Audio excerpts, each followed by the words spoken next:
ناس كتير عندهم المشكله دي والله.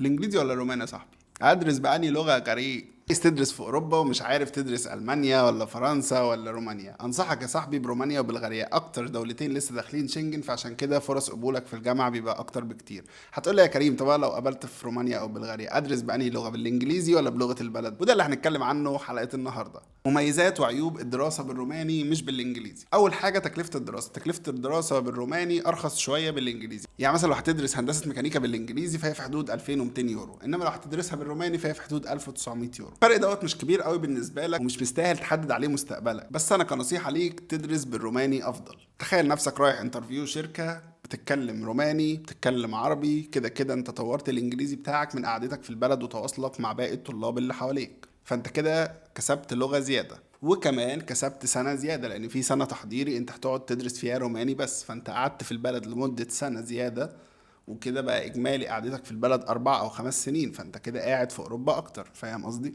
نقدر نقول إن فرص الشغل هتبقى أعلى بكتير لو أنت بتتكلم روماني. طب إمتى أصلا تقدر تدرس بالإنجليزي في رومانيا؟ رقم واحد لو معاك ايلتس، رقم اتنين درست في اخر مرحلة تعليمية ليك بالانجليزي، غير كده انت مجبر اصلا تتعلم روماني. محتار تدرس بلغة ايه وفين؟ ابعت لي كلمة دراسة وانا هظبط معاك كل حاجة. صباح العسل.